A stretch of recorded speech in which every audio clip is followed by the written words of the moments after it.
प्रश्नावली 6.4 हम लोग पढ़ने जा रहे हैं। इस चैप्टर के विषय में हमने पिछले प्रश्न में थ्योरी बताए थे। यह पूरा चैप्टर हमारा समरूप त्रिभुज के क्षेत्रफलों का अनुपात संगत भुजाओं के अनुपात के वर्ग के बराबर होता है, उस पर आधारित है। पर मैं 6.6 में हम लोग पढ़े हैं और उसी से रिलेटेड इसमें प्रश्न पूछे गए हैं, जिसे प्रमाणित करके दिखाना भी है। क्वेश्चन नंबर 1 प्रश्नावली 6.4 का कह रहा है कि मान लीजिए ABC समरूप DEF त्रिभुज है, जिसके क्षेत्रफल क्रमशः 64 सेंटीमीटर स्क्वायर और 161 सेंटीमीटर स्क्वायर है। यदि EF 15.4 सेंटीमीटर हो तो BC का मान ज्ञात कीजिए। सबसे पहले ABC और DEF दो त्रिभुज बना लेते हैं। दो त्रिभुज है, आपस में समरूप है। ABC या ABC और DEF, ये दोनों त्रिभुज आपस में परस्पर समरूप है।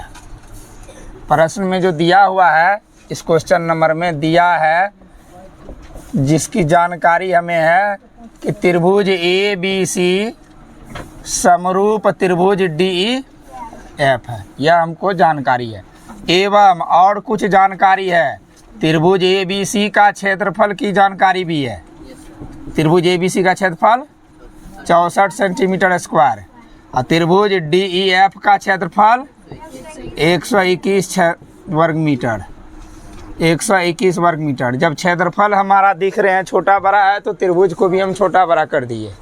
ये छोटा बड़ा इसलिए कर दिए कि क्षेत्रफल अलग अलग है। 64 सेंटीमीटर स्क्वायर वाला ये छोटा वाला त्रिभुज है, 121 सेंटीमीटर स्क्वायर वाला ये बड़ा वाला त्रिभुज है।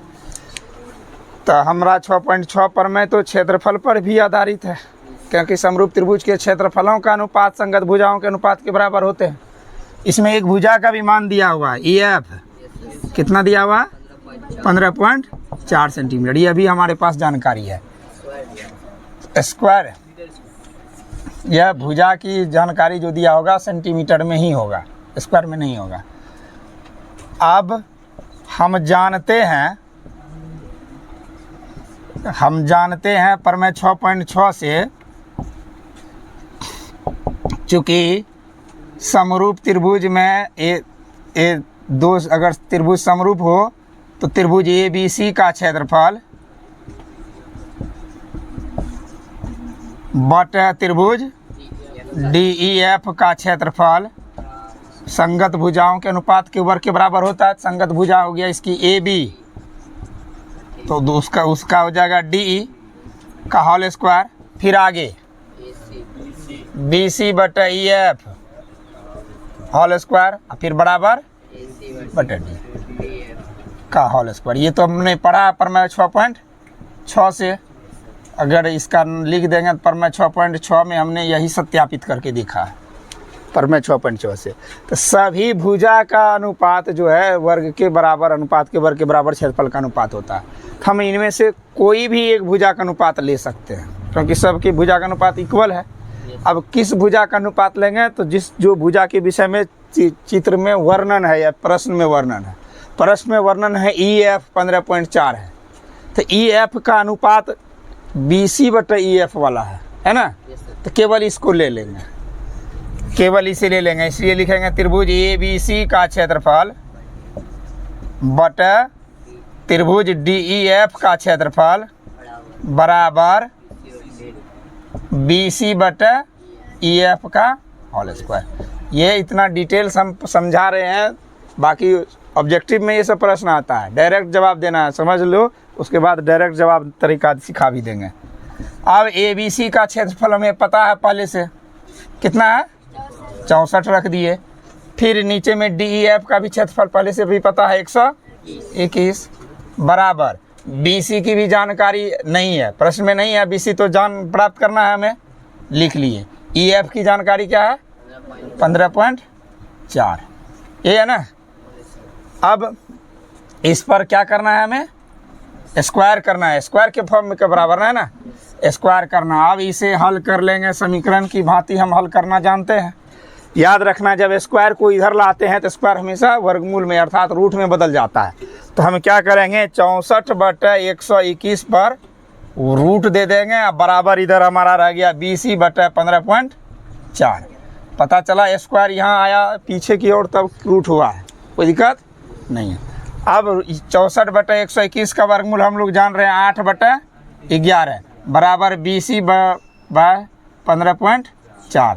क्रॉस मल्टीप्लिकेशन करते हैं 11 BC बराबर 15.4 इंटू 8, इसीलिए BC बराबर 15.4 गुना 8/11। 11 से कटाएंगे 11 14 54 से 14 गुना 11 करेगा, यानी 1.4 बार में कट जाएगा। यानी 15.4 को 11 से भाग देकर दिख लेते हैं। 15.4 है ना, 11 से भाग देंगे तो 11 का 11 बचा 4, आई दशमलव उड़ा के यहाँ रख दिए तो ऊपर से 4 आया तो कितना कटाएगा चके 44। कितना बार में पूरा कट गया? 1.4 बार में कटा दिए ना। अब 1.4 को किससे गुना करना है? 8 से। 1.4 गुना 8 14 8 बलोतर से 11.2 सेंटीमीटर आता है। यही हमारा जवाब BC का होगा, अर्थात अतः BC बराबर 11.2 सेंटीमीटर इसकी भुजा का मान हो गया। 11.2 सेंटीमीटर। कोई दिक्कत? लेकिन वस्तुनिष्ठ में जब पूछा जाता है तो क्या इतना डिटेल्स हम देंगे? नहीं, हमें पहले से यह बात सेट होना चाहिए कि प्रमेय 6.6 में हमने पढ़े हैं कि क्षेत्रफलों का अनुपात भुजा के अनुपात के वर्ग के बराबर होता है। बस हम क्षेत्रफल का अनुपात जान रहे हैं तो पहले 64/121 डायरेक्ट लिखेंगे, डायरेक्ट 64/121 लिखेंगे और भुजा का अनुपात फिगर बना के आकलन करना पड़ेगा। बराबर BC/EF लिख लेंगे, BC/EF। बस फटाफट करने के लिए 64/121 में जब प्रश्न संख्या 2 में हमारा दिया हुआ है कि एक समलंब चतुर्भुज ABCD है जिसमें AB समांतर DC है, विकर्ण परस्पर O पर प्रतिच्छेद करती है। यदि AB बराबर 2CD हो तो त्रिभुज AOB और COD के क्षेत्रफलों का अनुपात ज्ञात कीजिए। तो प्रश्न में दिया हुआ है कि ABCD एक समलंब चतुर्भुज है। समलंब चतुर्भुज की चित्र इस प्रकार से हम बनाएंगे। ये समलंब चतुर्भुज है जिसमें दिया हुआ है कि AB समांतर DC तथा AB बराबर 2DC। CD DC एक ही बात हुआ, नाम में DC को CD लिखे या DC लिखे कोई फर्क नहीं पड़ता। अब यहाँ देख लेते हैं, हम ये दो भुजा समांतर रखे हैं ना। अब दोनों भुजा समांतर जब रखे हैं तो हम नाम तो रख सकते थे AB ऊपर में CD नीचे में, लेकिन रीजन कहा क्या जा रहा है कि जो CD दुगुना के बराबर है AB, तो यानी AB हमेशा बड़ा है और CD क्या है? छोटा है। 2CD यानी CD को 2 बार गुना करेंगे तब AB के बराबर होगा, इसका मतलब CD छोटा है। तो छोटा वाला भुजा पर हमको मान रख के देना है CD, और लंबी वाली जो भुजा समांतर उसमें AB, तो हम दे देते हैं ABCD। इसीलिए नामांकन हम अपने से किए, क्योंकि यह तर्क हमें पता चल रहा है कि CD अपेक्षाकृत AB से छोटा है, तो इसीलिए समांतर भुजा तो ये दोनों है। तो इस छोटे वाले पर हम CD नाम दिए और जो बड़ी वाली भुजा है AB दिए, और परस्पर दोनों समांतर भी है। अब कह रहे हैं कि इसके विकर्ण, विकर्ण कहते हैं जो सम्मुख शीर्ष को मिलाती है। तो विकर्ण एक दूसरे को O पर प्रतिच्छेद करती है, तो यह विकर्ण हो गया, और ये विकर्ण एक दूसरे को प्रतिच्छेद करती है ऊपर। फिर आगे कहा जा रहा है कि विकर्ण O पर प्रतिच्छेद करती है AB पर, ये दिया हुआ त्रिभुज AOB और COD के क्षेत्रफलों का अनुपात, AOB और COD जिसमें चिन्हित किए, इसके क्षेत्रफलों का अनुपात क्या होगा यह जानकारी में देना है। अब आगे हल करते हैं प्रश्न संख्या 2 का जो जानकारी है वह पहले हम लिख लेते हैं। हमें जानकारी है इस प्रश्न में ABCD एक समलंब है, समलंब है जिसमें AB समांतर DC, यह CD एक ही बात है, उसके लिए सोचना नहीं है। ये CD या DC अलग अलग नहीं होता। AB समांतर DC है तथा AB बराबर 2CD है, यह जानकारी है। हमें ज्ञात करना है, इसमें सिद्ध नहीं करना है, ज्ञात करना है त्रिभुज AOB त्रिभुज AOB का क्षेत्रफल बट अनुपात भिन्न को ही कहते हैं त्रिभुज COD का क्षेत्रफल बराबर वाट।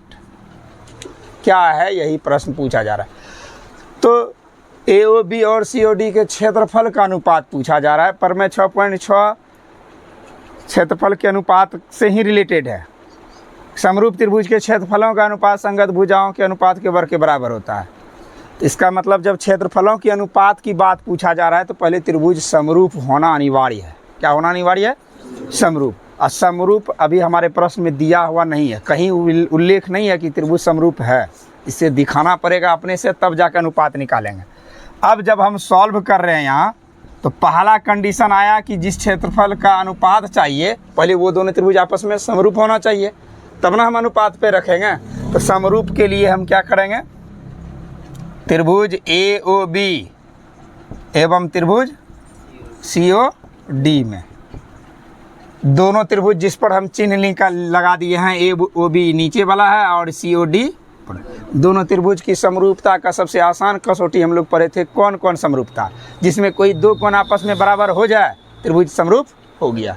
अब देखेंगे इस त्रिभुज का ये कोण और ये देख रहे हैं ना, ऊपर वाला कोण जहाँ पर प्रतिच्छेद कर रहा है ऊपर, नीचे वाला दोनों कोण आपस में बराबर कह सकते हैं। क्यों कहेंगे? इसके पीछे रीजन क्या है? जब दो रेखा एक दूसरे को प्रतिच्छेद करती है तो सम्मुख कोण आपस में बराबर होते हैं। सम्मुख कोण है तो ऊपर वाले ये AOB के अंदर बन रहा है कौन AOB नीचे है, और DOC के बदले में बन रहा है कौन COD ऊपर की ओर। दोनों क्यों बराबर है? क्यों बराबर है? बराबर इसलिए है क्योंकि आपस में सम्मुख कोण। एक कोण तो बराबर आसानी से मिल गया, कम से कम दो कोण बराबर होना चाहिए। अब दूसरी बात, जब हम कह रहे हैं कि DC और AB आपस में समानांतर है तो हम लोग इस कोण का संबंध किससे निकालेंगे? ये कौन सा संबंध है दोनों में? जब दो समांतर रेखाओं को कोई तिर्यक रेखा प्रतिच्छेद करती है तो ये कैसा संबंध होता है आपस में? हम लोग पढ़े एकांतर कोण है। कैसे कोण है? एकांतर कोण। तो दोनों एकांतर कोण आपस में बराबर हो जाएंगे और दोनों त्रिभुज का ही कोण है। तो हम लिख लेंगे इस कोण के बदले में, इसका नाम O है तो OAB कोण OAB बराबर C के बदले में लिखेंगे OCD या DCO, बीच में C होना चाहिए, कोण OCD। ये क्यों बराबर है? एकांतर कोण है। एकांतर कोण है क्योंकि समांतर भुजा को न विकर्ण प्रतिच्छेद कर रही है। इसीलिए त्रिभुज AOB और समरूप त्रिभुज COD किस कसौटी से? AA समरूपता से।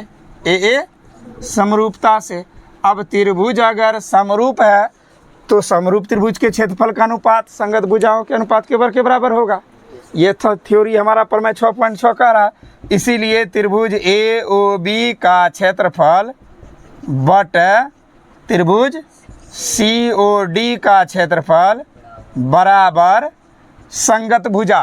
तो संगत भुजा तो सभी एक दूसरे का, अगर हम ले लेते हैं AOB की भुजा लेंगे तो AB बड़ा वाला भुजा लेते हैं तो उसका लेते हैं DC। लिख सकते हैं AB बटा DC का होल स्क्वायर। अब बराबर तो तीनों भुजा होगा, हमको किसी की लेने की ज़रूरत नहीं, किसी एक का ले लिए। अब यहाँ जान रहे हैं, अब ध्यान से देखो, ये वैल्यू यही रहने देते हैं।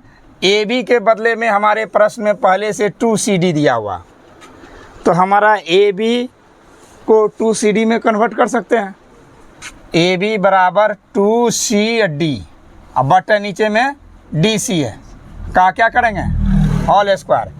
अब अगर होल स्क्वायर करते हैं तो ये CD और DC को अलग अलग नहीं समझना है, हम पहले से कह रहे हैं कि एक ही मान है। तो स्क्वायर स्क्वायर करेंगे तो 2 का स्क्वायर क्या हो गया? 4 CD स्क्वायर ना, फिर इसका स्क्वायर करेंगे तो CD स्क्वायर, एक जैसा कन्वर्ट कर दिए ताकि कटाने में आसानी हो। कट जाएगा CD से CD कितना बार में? एक बार में। तो कट के क्या आया? 4/1। ये 4/1 किसका रेशियो आ रहा है? AOB क्षेत्रफल COD का। तो क्षेत्रफल को हम अनुपात में इसको लिखेंगे तो 4:1।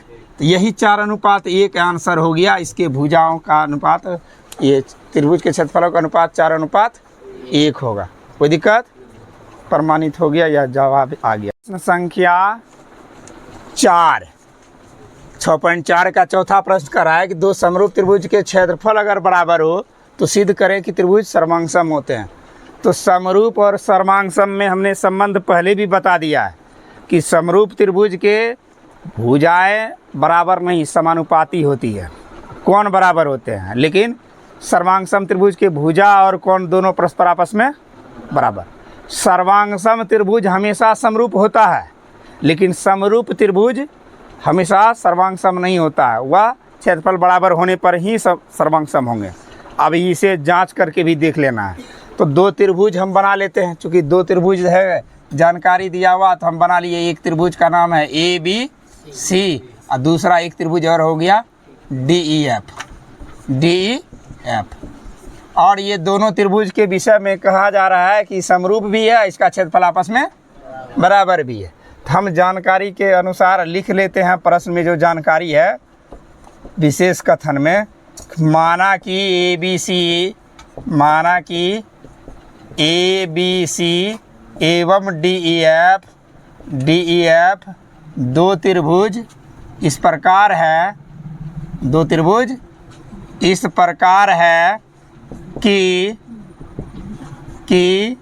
त्रिभुज ABC समरूप त्रिभुज DEF तथा त्रिभुज ABC का क्षेत्रफल बराबर त्रिभुज DEF का क्षेत्रफल। ये दोनों बात प्रश्न में दिया हुआ है कि समरूप भी है और आपस में क्षेत्रफल बराबर भी है। तो हमें सिद्ध करके दिखाना है कि दोनों त्रिभुज सर्वांगसम होते हैं। सिद्ध क्या करना है? सिद्ध करना है त्रिभुज ABC सर्वांगसम त्रिभुज DEF, इसे सिद्ध करना है। इसके लिए हम प्रमाण देंगे। अब हम जान रहे हैं कि जब त्रिभुज समरूप है तो स्वाभाविक है इसकी संगत भुजा का अनुपात क्षेत्रफल के अनुपात के वर्ग के बराबर होगा। हम लिख लेते हैं, चूँकि त्रिभुज ABC समरूप त्रिभुज DEF ऐसा हमारे प्रश्न में दिया है, इसीलिए त्रिभुज ABC का क्षेत्रफल बटे त्रिभुज DEF का क्षेत्रफल बराबर संगत भुजाओं के अनुपात के वर्ग के बराबर। संगत भुजा क्या होगा इसमें? AB बटे DE होल स्क्वायर बराबर BC बटे EF का होल स्क्वायर बराबर AC बटे DF का। यह मान लेते हैं समीकरण 1। कहीं दिक्कत नहीं। फिर पुनः फिर हिसाब में ही दिया हुआ कि इसके क्षेत्रफल भी बराबर है। यह भी दिया हुआ त्रिभुज ABC का क्षेत्रफल बराबर त्रिभुज DEF का क्षेत्रफल। यह भी हमारे प्रश्न में दिया है। हम जानते हैं जब दो राशि बराबर हो, दो संख्या बराबर हो और उसको बटे में कर देंगे तो भिन्न का मान क्या आएगा? जैसे त्रिभुज ABC और DEF का क्षेत्रफल बराबर है, अब बटे में कर देंगे तो इसका वैल्यू क्या होगा? 1 के बराबर होगा। हम बताए थे पिछले दिन भी कि जब कह दिया जाए कि 2 बराबर 2, इसका मतलब 2 बटे 2 बराबर 1 ना। अगर 3 बराबर 3, दोनों और राशि बराबर है, इसको भिन्न में करेंगे तो वैल्यू क्या हो जाएगा? 1। तो जब ये दोनों क्षेत्रफल आपस में बराबर है संख्यात्मक रूप में, तो इसका भिन्न हमेशा किसके बराबर होगा? 1 के बराबर होगा। इसको मान लेते हैं समीकरण 2। अब दोनों समीकरण को ध्यान से देखते हैं तो हमें क्या नज़र आता है कि एक पक्ष आपस में त्रिभुज ABC का क्षेत्रफल बटे DEF का क्षेत्रफल इसमें भी है, ABC का क्षेत्रफल बटे DEF का क्षेत्रफल इसमें भी है। एक पक्ष आपस में बराबर है। जब एक पक्ष बराबर होता है तो हम लोग पढ़े हैं कि दूसरा पक्ष भी बराबर होता है। ये लिख लेते हैं समीकरण 1 तथा 2 से। समीकरण 1 तथा 2 से जो बराबर पक्ष है उसे हटा लेते हैं। इसका मतलब हो गया कि ए बी बटे डी ई का होल स्क्वायर बराबर बी सी बटे ई एफ का होल स्क्वायर बराबर ए सी बटे डी एफ का होल स्क्वायर बराबर 1 ना। तो सब 1 के बराबर, सबका वैल्यू 1 के बराबर। अब इसमें एक एक करके निकालते हैं। यदि लिखते हैं ए बी बटे डी ई का होल स्क्वायर बराबर 1, तो होल स्क्वायर उधर जाएगा तो ए बी बटे डी ई बराबर 1।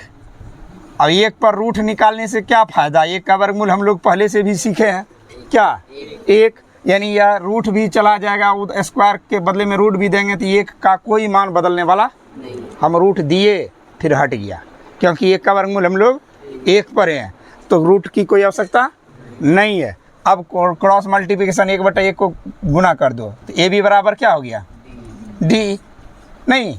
इसी प्रकार बी ए बी बराबर डी ई प्रूव हुआ, तो बी सी बराबर ए सी बराबर होगा। तो इसी प्रकार हम डायरेक्ट लिख लेते हैं, इसी प्रकार बी सी बराबर ई एफ तथा ए सी बराबर डी एफ। अब ये दोनों त्रिभुज को ध्यान से देखो, समरूप है तो संगत कोण तो पहले से बराबर है, असंगत भुजाओं को बराबर हमने प्रूफ कर दिया। दोनों त्रिभुज आपस में समरूप है तो समरूप त्रिभुज के संगत कोण बराबर होते हैं, हम पहले से जान रहे हैं, लेकिन संगत भुजाएं अनुपातिक होता था। लेकिन आज अभी तुरंत हमने सिद्ध कर दिया कि संगत भुजाएं भी बराबर है। तो बराबर अगर किसी त्रिभुज की संगत भुजाएं भी बराबर हो, संगत कोण भी बराबर हो, तो परस्पर दोनों त्रिभुज आपस में सर्वांगसम होते हैं। तो लिख देंगे इसीलिए त्रिभुज ए बी सी सर्वांगसम त्रिभुज डी ई एफ। जब सब भुजा बराबर किए हैं तो कौन सा कसौटी हमने यूज किया, एस एस एस सर्वांग समता पर में, एस एस एस सर्वांग समता से, यही हमें प्रूव करना था। तो याद रखना है कि सर्वांग सम तब होते हैं कोई त्रिभुज समरूप त्रिभुज जब उसके क्षेत्रफल आपस में बराबर होते हैं। प्रश्न संख्या 5 हम लोग हल करेंगे। 5 नंबर में कह रहा है कि एक त्रिभुज ए बी सी की भुजाएं ए बी बी सी और सी ए का मध्य बिंदु डी ई एफ है, और त्रिभुज डी ई एफ और त्रिभुज ए बी सी के क्षेत्रफलों का अनुपात ज्ञात कीजिए। अब देखो प्रश्न में यह दिया हुआ, प्रश्न संख्या 5 में कि ए बी सी एक त्रिभुज है,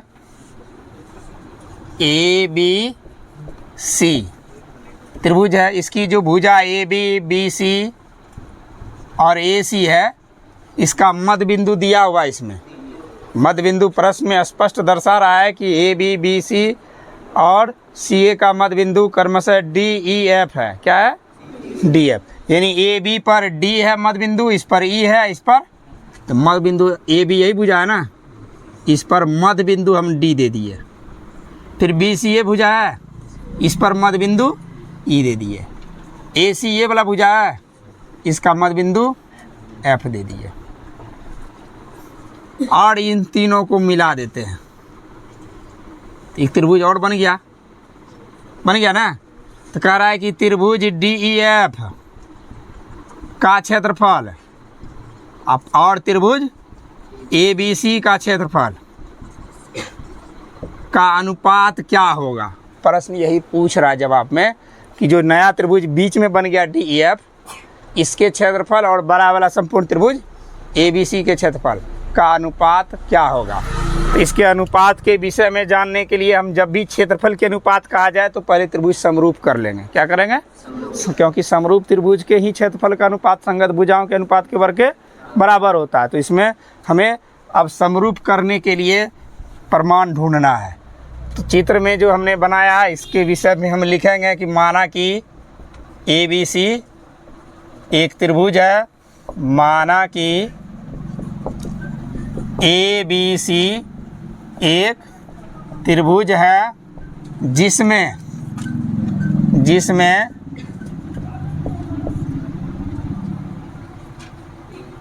ए बी बी सी एवं सी ए का मध्य बिंदु क्रमशः डी ई एवं एफ है। दीजिए D E F D E comma E F D E comma E F एवं डी एफ को मिलाया, डी एफ को मिलाने के बाद ना त्रिभुज का निर्माण हुआ।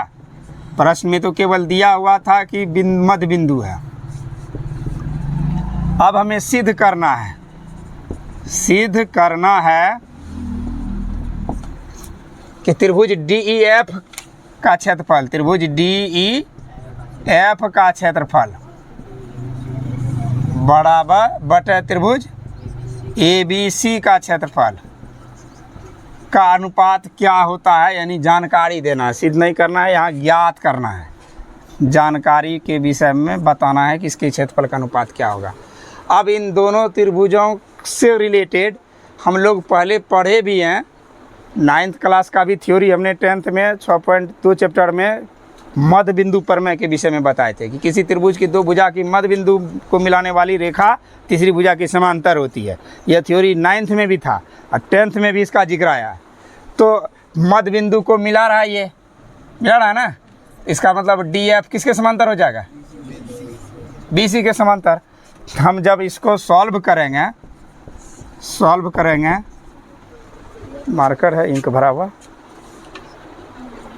सॉल्व जब करेंगे इसे तो हम लिखेंगे चूँकि डी और एफ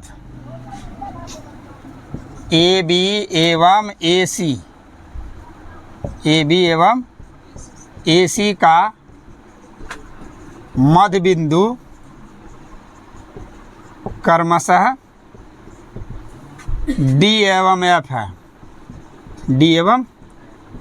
है, ध्यान से देखो, ए बी का ये मध्य बिंदु है, ये ए सी का मध्य बिंदु है, डी एफ है ना। तो मध्य बिंदु को मिलाने वाली रेखा डी एफ समांतर बी सी, इसीलिए डी एफ समांतर बी सी। क्यों हुआ, क्योंकि यह मध्य बिंदु बहुत ही महत्वपूर्ण है। मध्य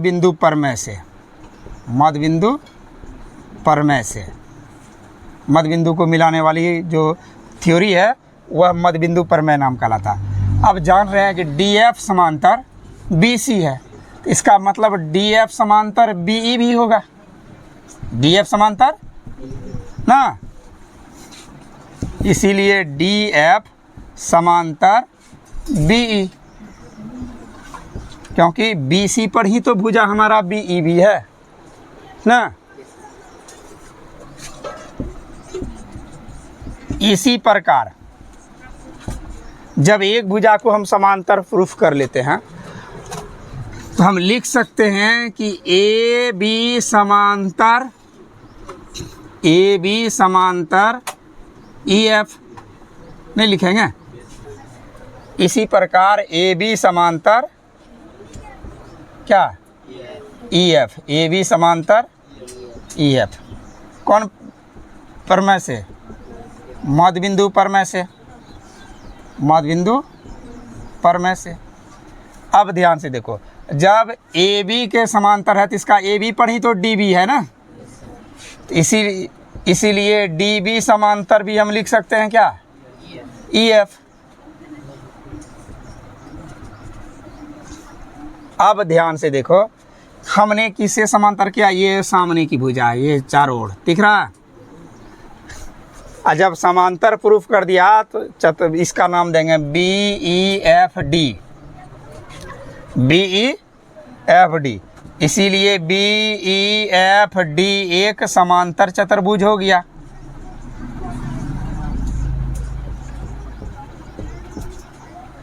आमने सामने की भुजा, ध्यान से देखो, बी ई समांतर डी एफ, फिर हमने अभी प्रूफ किया डी बी समांतर ई एफ। तो किसी भी चतुर्भुज के आमने सामने की भुजा समांतर हो उसको समांतर चतुर्भुज कहते हैं, और समांतर चतुर्भुज के सम्मुख कोण आपस में बराबर होते हैं, समांतर चतुर्भुज के सम्मुख कोण आपस में बराबर। अब इसी प्रकार जब BEDF समांतर चतुर्भुज है। अगर हम प्रूफ करने का प्रयास करेंगे इसे भी, ध्यान से देखना, इस त्रिभुज को, ये भी समांतर चतुर्भुज हो जाएगा। या इस और करेंगे DECF, इसी प्रकार DECF, सेम तो वही चित्र है, DECF वही चित्र है ना, दूसरा भाग।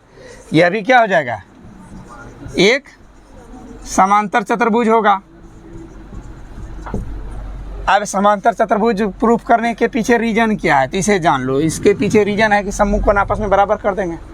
अब हम छोटा वाला त्रिभुज को बड़े वाले त्रिभुज के साथ करते हैं, त्रिभुज DEF एवं त्रिभुज ABC में। स्पष्ट रूप से इस दोनों त्रिभुज की बात करेंगे, ध्यान से देखो। ये कोण बड़ा त्रिभुज के इस कोण के बराबर हो जाएगा, सम्मुख कोण है।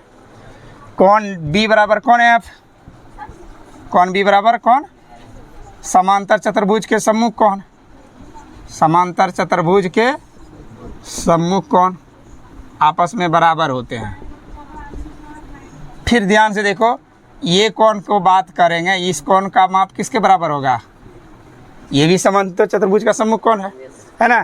कोण D बराबर कोण, कोण D बराबर कोण समांतर चतुर्भुज के सम्मुख कोण। छोटा वाला दो त्रिभुज का दो कोण, अब बड़ा वाला त्रिभुज का दो कोण आपस में बराबर हो गया, तो छोटा वाला त्रिभुज बड़े वाले त्रिभुज से समरूप हो गए ए समरूपता कसौटी से। इसीलिए त्रिभुज DEF समरूप त्रिभुज ABC, किससे, AA, यानी दो गो कोण हमने समरूप किया तो AA समरूपता से, कौन कौन समरूपता से। अब समरूप त्रिभुज के क्षेत्रफल का अनुपात हम लोग जान रहे हैं, DEF का क्षेत्रफल बटे त्रिभुज ABC का क्षेत्रफल बराबर। एक भुजा तो हम ले ही सकते हैं, छोटा वाला त्रिभुज का अगर DF लेंगे तो बड़ा वाला त्रिभुज का BC ले लेते हैं ना, DF बटे BC का होल स्क्वायर, है ना।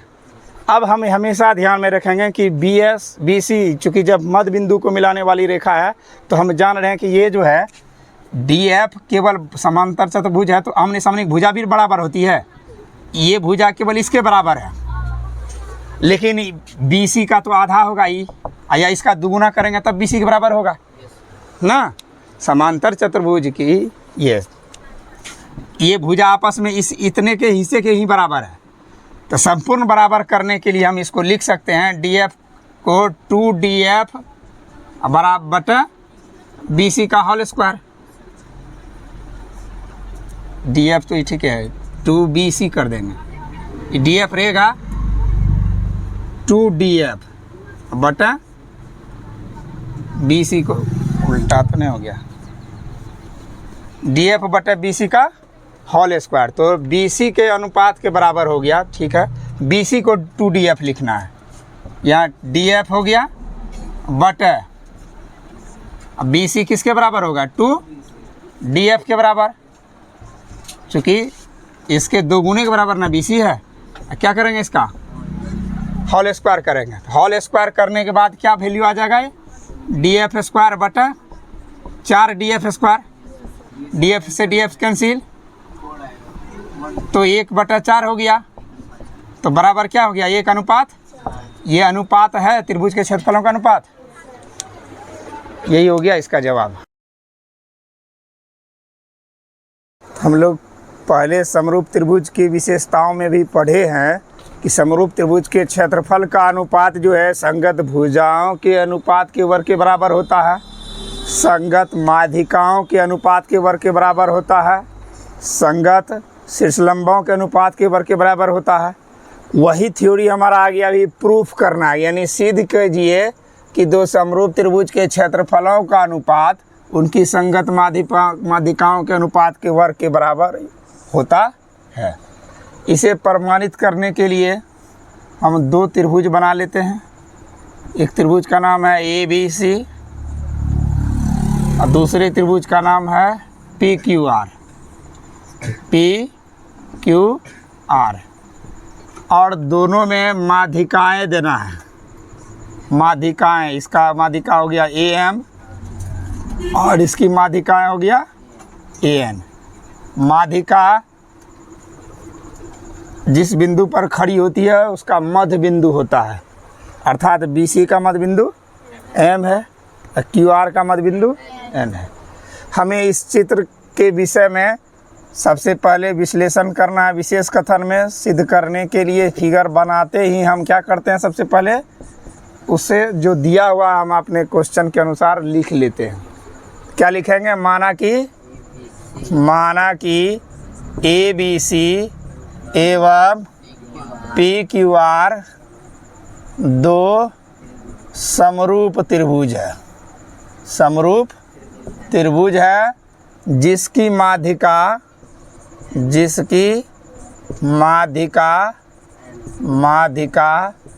क्रमशः AM एवं PN है।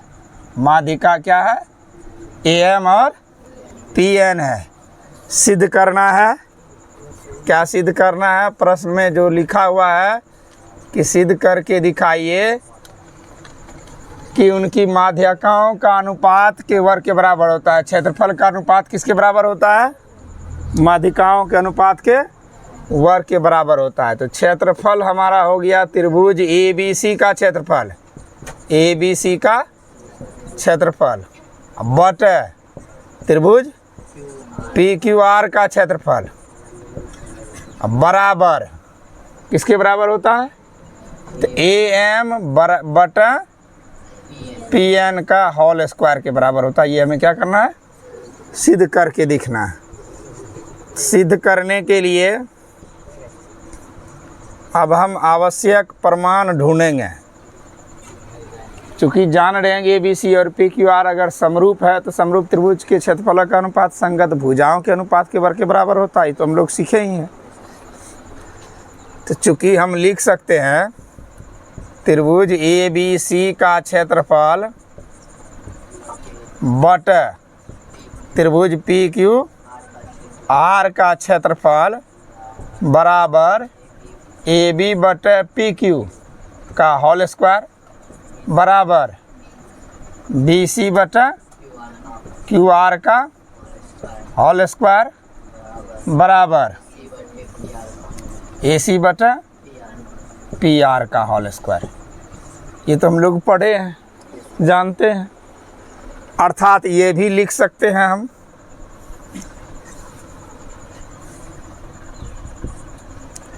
कि त्रिभुज ABC का क्षेत्रफल बटे त्रिभुज PQR का क्षेत्रफल बराबर, तीनों आपस में अगर बराबर है तो इसका मतलब कोई एक ही ले लेते हैं, AB बटे PQ का होल स्क्वायर। कोई दिक्कत, इसको मान लीजिए समीकरण 1। पुनः अब ये दो भाग जो त्रिभुज का बन रहा है, ये दो भाग, इसमें किसी एक भाग को हम या तो अपने पक्ष यानी इधर बाईं ओर के या दाईं ओर के दोनों त्रिभुज को समरूप कर लेंगे। वैसे तो समरूप है ही, प्रमाण के साथ समरूप कर भी लेंगे, हमारी मर्जी है। या करें ABM समरूप PQN या फिर AMC समरूप PNR। तो हम किसी एक को करते हैं, ले लेते हैं जिसमें चिन्हित किए वही त्रिभुज, त्रिभुज ABM, त्रिभुज ABM और त्रिभुज PQN में स्पष्ट रूप से हम जान रहे हैं कि AB बटे PQ दिया हुआ ही है, AB बटे PQ बराबर BC बटे QR तो होगा, ये BC बटे QR। आप कहोगे सर BC तो भुजा इसका था नहीं, BC भुजा इसका नहीं था, लेकिन BC के बदले में अब चेंज करके हम यहाँ लिख लेते हैं AB बटे PQ बराबर, हम BC को 2BM लिखेंगे और QR को 2QN लिखेंगे। बताए थे ना, क्योंकि माध्यिका है 2bm बटे 2qn, 2 से 2 कैंसिल। क्यों ऐसा हुआ? क्योंकि m BC का मध्य बिंदु m, QR का मध्य बिंदु n है। BC का मध्य बिंदु m तथा QR का मध्य बिंदु n है। मध्य बिंदु n है। माध्यिका जो है मध्य बिंदु ही है, यही दर्शाता है। कोई दिक्कत? अब ध्यान से देखो कि AB बटे PQ BM बटे QN इसी त्रिभुज का आया जिसका नाम लिखे हैं हम, बराबर है। कोण B जो है बड़ा वाला त्रिभुज ABC का है, कोण Q भी बड़ा वाला त्रिभुज PQR का है। अब बड़ा वाला त्रिभुज आपस में जब समरूप हिसाबे में दिया हुआ है तो संगत कोण बराबर होंगे ही, इसलिए तथा कोण B बराबर कोण Q। अब इस दोनों त्रिभुज की देख रहे हैं, इस भुजा का अनुपात और इस भुजा का अनुपात बराबर है ना, और कोण भी बराबर है। तो दो भुजा समानुपाती है, बीच का कोण आपस में बराबर है, तो इसलिए त्रिभुज SAS कसौटी से समरूप होंगे। इसीलिए त्रिभुज ABM समरूप त्रिभुज PQN, समरूप त्रिभुज PQ किस कसौटी से? SAS समरूपता से, SAS समरूपता से। अब त्रिभुज ये भी समरूप हो गया, कौन सा? जो ABM और PQN। इस त्रिभुज का भी क्षेत्रफल का अनुपात संगत भुजाओं के बराबर होगा।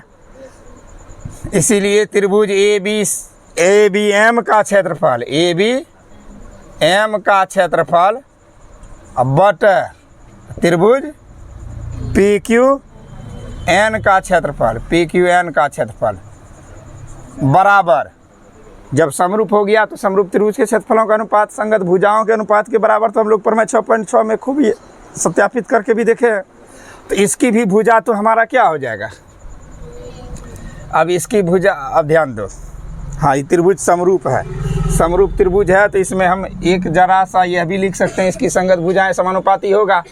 AB बटा PQ बराबर AM बटा PN, इसलिए AB बटा PQ बराबर लिख देंगे AM बटा PN, क्योंकि माध्यिका भी तो उसकी भुजा है। तो जब ये बराबर होगा तो इसका क्षेत्रफल भी बराबर हो जाएगा। AM क्षेत्रफल AM बटा PN के स्क्वायर के बराबर, क्योंकि ये संगत भुजा है ना, AB बटा PQ AM बटा PN संगत भुजा ही है। अब ध्यान से देखो, इसे समीकरण हम क्या मान लेते हैं? यहाँ AB बटा PQ इसकी अनुपात की आवश्यकता ही नहीं है, समीकरण 1 में ही हम लिख देते हैं। यहाँ समीकरण 1 में ही इसी को समीकरण 2 मान लेते हैं। जब ये बराबर है तो इसके बदले में यह लिख लेंगे सीधा, कोई भी पद बराबर होता है तो उसका स्क्वायर फॉर्म भी आपस में AB बटा PQ का होल स्क्वायर बराबर AM बटा PN का होल स्क्वायर, क्योंकि जो अनुपात बराबर है उसका स्क्वायर फॉर्म भी आपस में बराबर होता है। ये समीकरण हो गया 2। अब दोनों समीकरण को ध्यान से देखें कि समीकरण 1 में भी AB बटा PQ है, इसमें भी एक पक्ष AB बटा, तो दूसरा पक्ष आपस में क्या हो जाएगा? बराबर हो।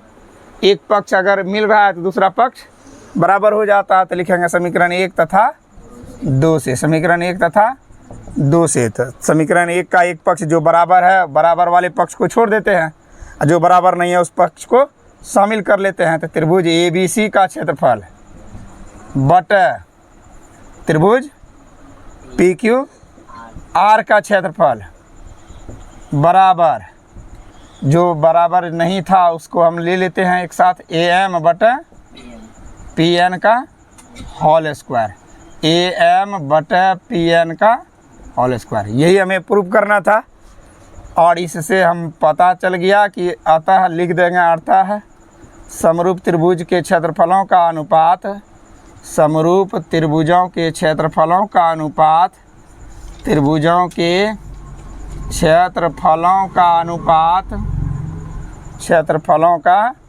अनुपात संगत भुजाओं के संगत माध्यिकाओं के वर्ग के बराबर होता है। माध्यिकाओं के वर्ग के बराबर होता है, के वर्ग के बराबर होता है। यही बात हमको सत्यापित करना था और सत्यापित हमने कर दिया। कोई दिक्कत? प्रश्न संख्या 7 में दिया हुआ है कि सिद्ध कीजिए कि एक वर्ग की किसी भुजा पर बनाए गए समबाहु त्रिभुज और उसी वर्ग के एक विकर्ण पर बनाए गए समबाहु त्रिभुज का क्षेत्रफल का आधा होता है। हम एक वर्ग बना लेते हैं। सबसे पहले इसमें वर्ग का जिक्र है, एक वर्ग बना लिए। ये हो गया हमारा ABCD, एक वर्ग है ABCD। कह रहा है कि एक त्रिभुज जो है भुजा पर बन रहा है, भुजा पर बना देना है समबाहु त्रिभुज। जैसे समबाहु का मतलब होता है कि सभी भुजा आपस में बराबर हो। अगर ये भुजा है तो सब आपस में क्या है, ये बराबर है। फिर कह रहा है कि एक विकर्ण पर, तो विकर्ण इसमें खींचे नहीं है, विकर्ण भी खींच लेते हैं। एक विकर्ण पर बनाना है तो हम एक विकर्ण खींच लेते हैं। ये विकर्ण हो गया हमारा, AC क्या हो गया, विकर्ण। अब इस विकर्ण पर भी एक त्रिभुज बना लेते हैं और विकर्ण वाला जो है आपस में अलग समरूप होता है। देखो ध्यान से कि ये जो त्रिभुज हम बना रहे हैं विकर्ण पर बना समबाहु त्रिभुज है, बना ये त्रिभुज। ध्यान से देखो, अगर इसका नाम, अगर ये त्रिभुज जो हम मिला रहे हैं भुजा, ये किस पर बना है, ये विकर्ण पर बना है, तो इसका नाम ACR दे देते हैं यहाँ। तो विकर्ण पर बना हुआ त्रिभुज फिर अलग परस्पर समबाहु है, ये भी समबाहु है। फर्क ये हो गया कि विकर्ण वाला तो भुजा कहीं ना कहीं भुजा से तो बड़ा होगा, ये अलग समबाहु है। उसके बाद भुजा पर बना हुआ आपस में अलग समबाहु त्रिभुज है, ये त्रिभुज। तो भुजा पर वाला का सिंबल हम अलग प्रतीक से चिन्हित किए हैं, विकर्ण पर वाला को अलग चिन्ह से संकेत दिए हैं। अब हम जानते हैं पहले से, इसको लिख लेते हैं। प्रश्न में, विशेष कथन में हम लिखेंगे, जो प्रश्न में लिखा हुआ है नाम दे देते हैं। माना कि ABCD एक वर्ग है, माना कि ABCD एक वर्ग है जिसकी भुजा BC पर, जिसकी भुजा BC पर समबाहु त्रिभुज BCP, समबाहु त्रिभुज BCP स्थित है, BCP स्थित है तथा विकर्ण AC पर, विकर्ण AC पर समबाहु त्रिभुज ACR स्थित है, समबाहु त्रिभुज ACR स्थित है, ACR स्थित है ना, ACR स्थित है। सिद्ध क्या करना है, तो सिद्ध करना है, हमारे प्रश्न में कहा जा रहा है कि विकर्ण पर बनाए गए समबाहु त्रिभुज के क्षेत्रफल का आधा होता है। ये आधा होता है, मतलब बड़ा, तो इसका मतलब विकर्ण पर बना त्रिभुज बड़ा होगा, उसकी तुलना में ये आधा होगा। तो अर्थात विकर्ण पर बना त्रिभुज का नाम है त्रिभुज ACR। ACR का क्षेत्रफल बराबर 2 इंटू त्रिभुज BCP का क्षेत्रफल, BCP का क्षेत्रफल। ये कह सकते हैं आधा का मतलब हो गया कि BCP दुगुना होगा तब तो उसके बराबर होगा, या अर्थात ऐसा भी कह सकते हो, अर्थात त्रिभुज BCP का क्षेत्रफल, BCP का क्षेत्रफल बराबर 1/2 त्रिभुज ACR का क्षेत्रफल। ये दो में से कोनो भी प्रूफ कर देंगे तो बात एक ही हुआ। फिर से समझ लेते हैं कि जो विकर्ण पर बना त्रिभुज है, भुजा पर वाले का दुगुना होगा तब तो ये अब भुजा पर वाला आधा रह जाएगा। तो हमारा यही तथ्य है। इसे साबित करने के लिए हम सीधा पहले एक बार में लिख सकते हैं कि दोनों त्रिभुज आपस में समरूप हैं। डायरेक्ट लिखेंगे, चूँकि त्रिभुज बी सी पी समरूप त्रिभुज ए सी आर। क्यों ऐसा हुआ? क्योंकि हम लोग पढ़े हैं सभी समबाहु त्रिभुज आपस में समरूप होते हैं। सभी समबाहु त्रिभुज आपस में समरूप होते हैं, आपस में समरूप होते हैं। सभी समबाहु त्रिभुज आपस में समरूप होते हैं। अब जब समरूप हो गया, इसके क्षेत्रफल का अनुपात संगत भुजाओं के अनुपात के वर्ग के बराबर होगा। तो इसीलिए त्रिभुज बी सी पी का क्षेत्रफल बटे त्रिभुज ए सी आर का क्षेत्रफल बराबर संगत भुजा ले लेते हैं। अगर संगत भुजा इसकी भी एक भुजा ले लेते हैं, इसका एक भुजा क्या हो गया?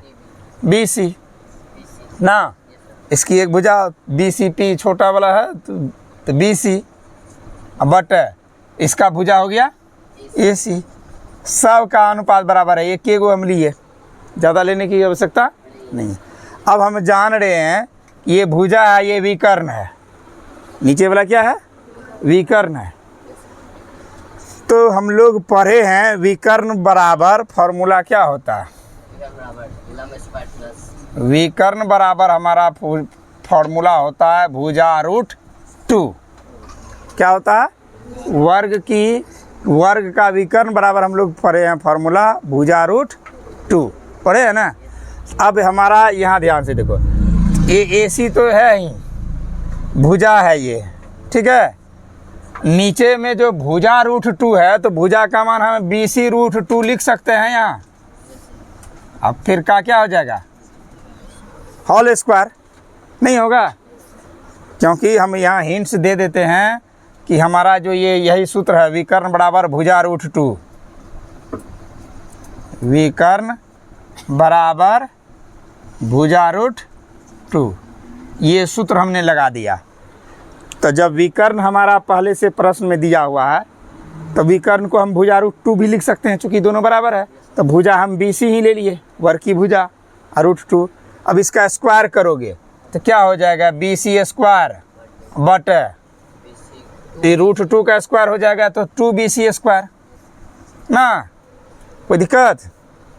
BC स्क्वायर बटा, अब BC स्क्वायर से BC स्क्वायर कट गया क्या बार में? एक बार में।